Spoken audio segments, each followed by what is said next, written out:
Kung para sa'yo talaga, hindi mo kailangang mangamba dahil tadhana na ang gagawa ng paraan upang ang nakaguhit sa mga palad mo ay magkaroon ng tunay na katuparan.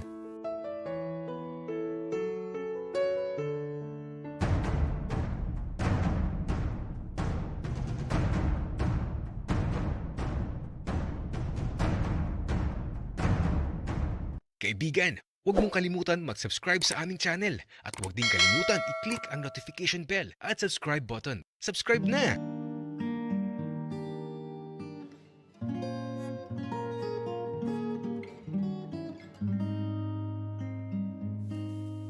Nakakainip dito sa lumang dormitoryo.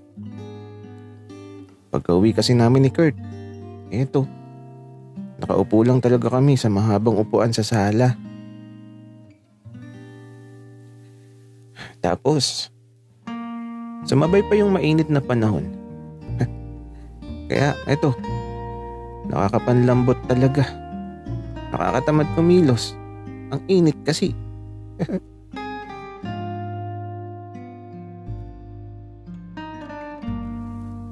Kurt, tara sa inyo. Next week pa naman ang pasukan. Ipasyal mo naman ako dun. Axel, 3 oras ang biyahe. Napakalayo at saka di ka magiging masaya dun. Kurt, 3 oras lang naman pala. Okay lang, sanay naman ako sa biyahe. Kahit 12 oras pa yan. Ayoko Axel. Baka buhay militar tayo kapag umuwi tayo sa amin. Kurt, yan nga ang masaya eh. Dali na. Isa naman nandito tayo sa dormitoryo. Tapos, wala naman tayong ginagawa. Okay lang sana kung nilalaro mo tong temtem ko para masaya. Axel, ang bastos mo. Kurt naman kasi. Tara na. Kahit mga 3 days lang. Para naman hindi nakakainip dito. At saka sa susunod, doon naman tayo sa amin. Dali na, Kurt. Axel, ang kulit mo. Sige na. Tawagan mo na si Aling Yoli. Sabihin mo uwi tayo. Baka hanapin tayo nun.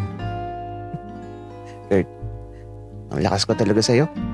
Dahil dyan, may kiss ka sa akin. At ito, bigla akong hinalikan si Kurt sa pisngi niya. Ito ba? Nagulat pa siya at parang galit.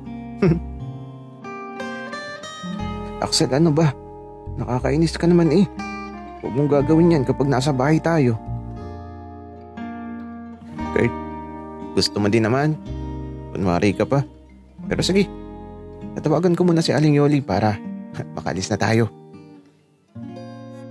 Kaya, eto, tinawagan ko na si Aling Yoli. Pumayag naman kaagad. Basta, pakisara lang daw ng maayos ang pinto at gate. Kaya naman, naganda na ako ng mga gamit ko. Isang maliit na bag lang ang dala ko. 3 damit, 3 brief, at 3 short.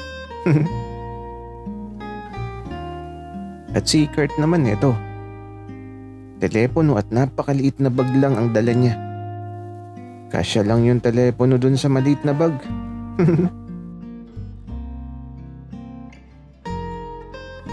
Kurt, tara na. Excited na ako na. Pakilala mo ako sa pamilya mo. Axel, alam mo, hindi ka magiging masaya dun. Kurt, ano ka ba? Basta kasama kita masaya na ako. Napangiti si Kurt dahil sa sinabi ko. Kinilig ata ang loko. Kurt, ano yan? Bakit may mga ngiti ako nakikita? Kinikilig ka ba? Gagi, hindi ah. Bakit naman ako kikiligin? Tara na nga, baka gabihin na tayo. Kaya ito, umalis na kami ni Kurt sa dormitoryo. Grabe, napakainit. Tapos ito, naglalakad na kami sa sakayan ng jeep. At ito, nagsimula na yung paglalakbay namin mula sa isang bus station. Sumakay kami. Sa wakas, malamig na. At ito, sa likuran na lang talaga yung bakante. Kaya dito na kami naupo. Nasa gilid ako ng bintana. Gusto ko kasing makita yung dadaanan namin. Kaya ito, sa pag-alis ng bus, puro matataas na gusali ang nakikita ko. Hanggang sa paglipas ng mga oras, grabe yung dinadaanan namin. Naging bundok ang tanawin, tapos paliko-liko ang mga daan. Grabe, nakakatakot. Mga gilid ng bangin talaga. Pero okay lang. Exciting talaga. Di ko nga namalayan na. Ang bilis lang lumipas ng mga oras. Ang ganda kasi ng mga nadaanan namin. Tapos eto, dapit hapon na pala. Naging patag na ang daan na sa magkabila ay puro malalawak na palayan. At si Kurt, tulog lang. Halos sa buong biyahe natutulog lang talaga siya. Tapos eto, bigla siyang nagising nung magsalita yung konduktor ng mabitak. Tapos tumayo si Kurt at naglakad patungo sa harapan. Iniwan ako. Kaya sumunod ako kaagad. At ayun, bumaba siya sa bus. Kaya ito, pagbaba ko nagtataka ako. Bakit niya ako iniwan? At ito na siya. Nilapitan ko kaagad. Tapos parang wala siya sa sarili.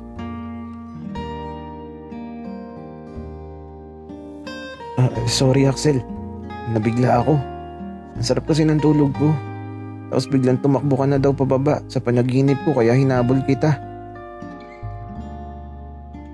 Gogi, iniwan mo nga ako, Kurt. Buti sumunod ako sa ipababa.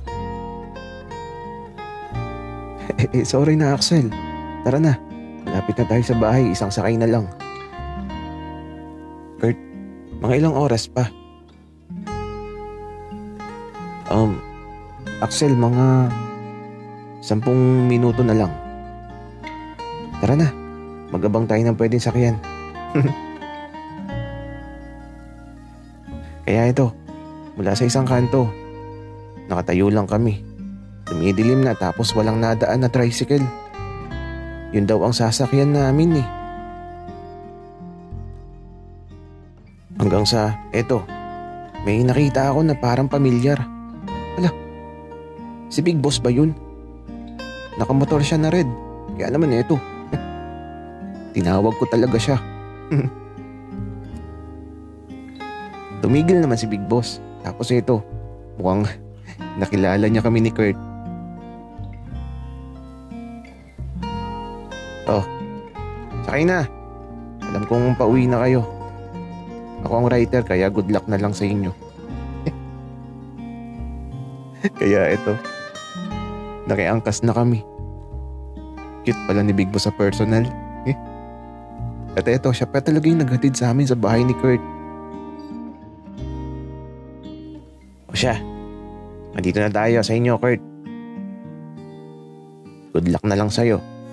Ikaw naman, Axel. Kalmahan mo lang.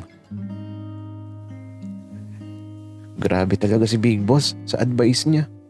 Natatawa na lang kami ni Kurt. Kaya ito, nung umalis na si Big Boss, naiwan na kami ni Kurt. Nakatayo kami sa harapan ng isang malaking bahay. Mataas ang gate at may 3 sasakyan. Mayaman pala si Kurt. Kung sa bagay, nag-skincare nga siya. Kurt, tara na. Ano pang iniintay mo? Axel, kinakabahan ako. Basta huwag kang magsasalita ng mga kakaibang bagay ha. Tsaka, tahimik ka lang dapat.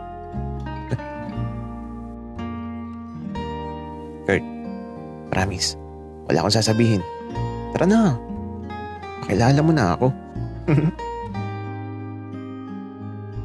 Sa totoo lang, kinakabahan din ako.